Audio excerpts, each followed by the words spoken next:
What would you say to people that are looking at your ministry and saying, oh, anyone could do to research, and then you're just going in kind of showing off?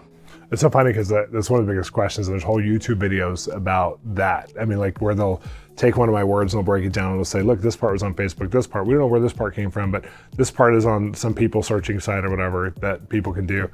And it's really interesting, first of all, that I never thought that would be part of it because I'd never thought of that because I'm not an internet, like I didn't know you could do all that. I kind of knew in the back of my head, but it wasn't connected to prophecy. So when they were saying that, I was like, oh, it's interesting. So I remember the team at one point, we went through and we took I'd given 5 or 7 words at this one conference. And I said, see how easy it would be to figure those things out. So I'm not going to tell you what the words were. I'm just going to tell you the person's, first name, and you got to try and figure out who they were, how they were connected to the conference, the whole thing. And they searched for hours and tried to figure it out. And they found a couple of the things, but not all the things. And I was like, okay, so this is possible. Like people could figure out, especially if you had the attendance list or whatever, and this has been done since the 50s. People have been caught like with earpieces, people have been caught with all these different things. And the people we get attacked for in ministry are not, I mean, we have FBI agents who love me. We have people behind the scenes in the entertainment industry who love me. People who are, I have private investigators. I have 3 private investigators who are friends who are like, I love what you do, because people don't realize how hard it is to find the information when you know nothing going into it. But then there's Christians who are either cessationists, or they believed in the prophetic at one point, and they were wounded, or they're anti-Bethel or anti one of the groups that we're involved with, or they're just anti-charismatic in this expression of it. They look at it and go, because you're not saying thus saith the Lord, like an old school or a certain model they were given, but you're giving more what we've seen more with like a Jonathan Edwards. There's one video between me and Jonathan Edwards, that's online, because you're giving what you're calling like what a psychic would use. They'd use the term, I have an indicator. I'm saying I have an indicator from the Holy Spirit, or a nudge from the Holy Spirit, that this information might be pertinent to you. One lady, I'm looking at her saying, what did your husband who passed away love about bacon? And she said, that was his favorite food in the entire world. And I said, well, like God wanted to identify that he knows your husband and your husband's with him in heaven. I didn't see your husband in heaven or anything, but your husband's with him in heaven and he can have all the bacon he wants. And she's crying because her pastor had told her husband went to hell because he hadn't been going to church for a while. But he loved Jesus in his heart. He just didn't have a church relationship. And that particular clip got taken and used on one of these, anti-sites. And it showed like his Facebook or whatever, some social media, I didn't even see what it was, from years before, where he had like a bacon profile picture. And so they said, look, Sean just found a profile, knew this one would be in the meeting. What they didn't know is her backstory is that she doesn't have social media, and she wasn't going to be in the meeting, and she wasn't registered, and she hadn't told me when she was coming. She came with a friend of hers that they were going to go out for a girls' night, ladies' night out. And her friend's like, hey, do you mind going to this meeting? And they showed up only in ministry time. So of course that online group doesn't know anything about that. And of course I could be fabricating that according to them, because that's the kind of thing that people go after. But I think the ultimate thing is, when you're a lover of the Holy Spirit and you're a lover of truth, you can't let yourself get distracted by people who don't believe. And like my job isn't to convince people that I'm gifted or that I'm anointed or that I'm a prophet. My job isn't to convince people that they should prophesy if they don't believe in it. But I am going to stand up for the biblical gift of word of knowledge, word of wisdom, word of prophecy, and my interpretation of it. I really believe in those gifts. I hope that I can help some people believe in those gifts, even if they don't believe me. It's not important for people to believe in me who who don't, because there's plenty of people in the world who do, and I have a great time with them. But the people who are looking at this going, did he research? And I had one woman who I love, we're friends, and she goes, I found out that there was this whole thing I wrote years before online that had a lot of information of the prophetic word you gave me. And I said, well, she goes, I just need to look at you in the eyes. She goes, I know you gave me this word from God, but I need to, just for my own conscience, look at you in the eyes and just ask you, did you research me? And I said, no, I didn't research you. She goes, I believe you. And I said, it's okay to ask, because I think the reason why I'm okay with her asking that is because fundamentally, I would have done the same thing. I probably wouldn't have been as bold to go and ask her. I probably would have been in more unbelief. But I have this unbeliever side to me too. And I grew up in so many Pentecostal, charismaniac type meetings. My parents would take us to like tent meetings where it was totally fake, and my parents would buy into it, and I'd be like 7 going, Mom, this isn't real. This guy's like totally a crock. And Mom would be like, don't talk about the Lord's anointed. Don't do it. And I'm like, I cannot be that. And I love my parents. They're awesome. They have way more discernment now. But we just went through like an 80s Christianity where you just went everywhere and like connected to like the craziest people. And I remember just going, guys, I was 10 knowing that certain people who ended up getting caught for healing miracle crusades that weren't real and that kind of thing, I knew they weren't real. So I'm sure there's some people who in their own heart feel like, I know Shawn Bolz isn't real, and that's not going to affect me. So when you're processing, the reason why we're making this kind of video is because when you're processing your prophetic journey on your own, you're going to have people who are I have friends of friends. I have friends who, one of my favorite people in the world, her son is convinced that I'm that I have significance issues. So I'm going after information online, and that he believes in the prophetic, but he doesn't believe what I'm doing, because he's very smart. He's a brainiac, and he's a computer guy, and he can find certain information online. But when you interview the people that I've prophesied to, especially behind the scenes where I'm just in a mall or I'm in a bathroom or I'm in places that you would normally prophesy, and I'm giving words to people on an airplane or whatever, and you have zero. You don't know their last name. You don't know anything about them. You don't know information you could take to an internet Google search or whatever, and regardless of that, I mean, like most of these sites like Facebook and Instagram and stuff, they keep your stuff hidden unless you put it public too. And so even if you'd have to know how to navigate all that, which a private investigator friend told me that there's whole things that could do that. But I mean, like the amount of work it would be to maintain a lifestyle of manufacturing, it would be all consuming, and that would be your job. The thing for me is that the prophetic is not my full-time job. My ministry is my full-time job, and I'm loving people well, and it's writing and doing all these other things. I don't have time. I have about an hour to 3 hours per meeting to pray into it, and that's it.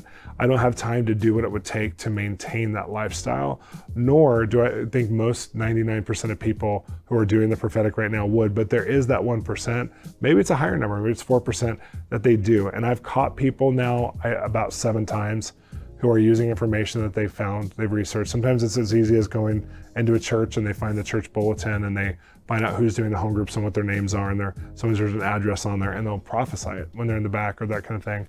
And for me personally, it's so sad to me, because with the moment you compromise is the moment that you ruin the whole thing, like for yourself, you ruin, and so for me, I've just been like, let's go on this journey and see what God will do.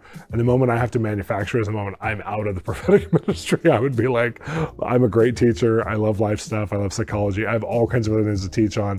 And so this particular thing it's actually very costly to go after. And I think that those people who you're asking me the question about need to know, the people who maybe getting family members who are confused, or people who are getting accusations against him, you need to know, I'll talk to you on the camera, you need to know that there's going to be a lot of mixed reviews on you if you go after anything that's new or anything that's supernatural. There will be mixed reviews in your family and your church and your friendship network. And that's part of what we have to deal with if we're going to believe for these kinds of things. And I don't know that it would be that different if you're a worship leader. There's going to be mixed reviews, like from people who really connect to your music and people who don't, unless you're one of the top 5. There's going to be a lot of resistance even in your own family. Some people are going to not connect deeply to your music or your career or buy your albums or whatever else. This is just different because the significance of this comes from, have I heard from God or not? So they're actually rejecting a part of God in you when they reject this, and you have to be okay with that. So for me, I just look at it and go, there's even, no matter who you show it to, if there's that root system of unbelief or wrong theology. Jesus had the Pharisees and Sadducees. They were the only people he ever rebuked and said, stay away from me. And I just think that has to be the posture of our heart to say, there's something in you that wants to fight. And whenever you find people who want to fight who you are, not the gift we can fight about or debate about and say, okay, is this prophecy real? Let's talk about it theologically. And we can have a debate. But when it comes to you, if they're fighting about you, the people who fight about me, and my gift, I'm not going to fight. The moment I engage that battle, I'm actually losing some of my identity. I have identity issues and significance issues, and it will cause me to go into performance because I'm performing then for them. And so for me personally, I have to stay in a place where it's like, the team, for us, because we have thousands of comments, we ban 1,000 accounts a month against us, whatever, who hate us. And we get, we have thousands of comments we delete. We have a social media girl. She's the most pure girl. For those of you who don't know Alicia, she does all the comment moderating all over the place for our social media. And she's so pure and so sweet. And she reads stuff, and she used to do a suicide hotline prevention. So it's like water off her back. She's dealt with some hard stuff before, but she's like, people can be really evil. And I'm like, I know, right? And so every once in a while she'll show me one that's funny because we get a kick out of it, which I shouldn't probably be. That's kind of cheeky of me, but I get a kick out of it. Like, I'm still confused as to if you put something online Like if someone puts something online that I don't like, I never respond to it. I never say like, that's stupid, I hate that. Like, I don't do that. And there's Christians who feel like that's righteousness to stand against something and publicly shame it or shun it. And they want to make sure that they're heard when it comes across their feed that it's evil, which is such an anti-Christ perspective. It's just such an anti-love, anti-Christ. Like, why not just ignore it or just block it so it doesn't even come back up to your feed? But there's people who, because they don't have significance in their relationship with God, that's where they find significance. And those are the kinds of people that you'll never win a war with. So some of you guys have been, in these battles where people have, maybe in your family have come against you, or there's, you're going after the prophetic and people misunderstand you because you're overly sensitive in the spirit, or maybe you have visions, or you have dreams, or you claim to hear from God, or maybe it's words of knowledge. And so there's people who just disbelieve, they just don't believe fundamentally either in that, or they don't believe in you in it. And I want to encourage you, you're not alone. That's very normal. It's happened to people throughout history. I've talked to most of the major prophetic voices of the day. They've gone through seasons of rejection, even with some of their local communities. And that's just part of the journey. It's part of graduating. It's part of being a big boy, big girl, to say, I can handle this. I can handle this stigma of this. I can handle some of the persecution, which happens from people that I love and who should love me, versus people who, are enemies. And don't look at people as your enemies. They're your weird cousin who don't understand you. They're not your enemies. The moment you put people in the enemy category is the moment that you can never have authority to love them in any other way besides the prophetic. And so for me personally, I block people, I ignore people, I only give people time who deserve time. I focus on what God is doing. It's a scripture that says, whatever's right, noble, pure, lovely, fix your mind and your affections on those things. That's where I stay in my lane. And I remember, hearing a guy who, he was sharing how every negative comment he would see would actually take the place of all the positive encouragement that all of his family and friends had brought him for a whole month.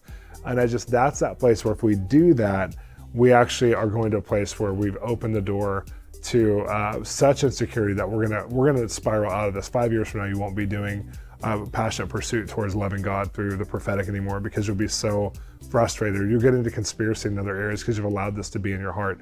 So for me personally, I'm staying the course, I'm staying steady, I'm staying focused on what God is doing. I ignore the videos that are out there, I ignore the shouts that are out there, I ignore the protesters, and I'm just focused on love and God and the good people, the right people that He's put right in front of me that I'm having incredible fruit with. And I pray that you would be focused on that too. Sometimes people have asked me, how do you deal with rejection? Well, Jesus went to the cross with it, so that's what I'm gonna do. I'm just gonna go to the cross daily in my life. I've been crucified with Christ. It's no longer I who live, it's Christ who lives within me. And that's where I put all those accusations, all of those, the battery that happens through social media, it all goes there. And I'm gonna encourage you to do the same. I pray for you that would happen, that if any part of your heart's been hurt or wounded or stomped on, that you would look at who's stomping on it and go, no, I can rise above this. This person has no significance to my life. I'm gonna stand higher than this. Ephesians 2, you've been seated in heavenly places with Christ. Stay there. Don't engage on this level. Don't engage in this realm, because the moment you do, you'll stay there. Stay up here. And so with that, if you're liking these videos, I know this is an interesting one, but if you're liking these videos, subscribe, hit that bell for notifications, share it with your friends, especially share it with somebody who is having these kinds of things going on in their life. Share down below if you've experienced persecution and how you've handled it, or if you've experienced people who shouldn't be against you, who have been, and how you've been handling it, and especially the victory story, so other people can be crowdsourced by that. Have a great day.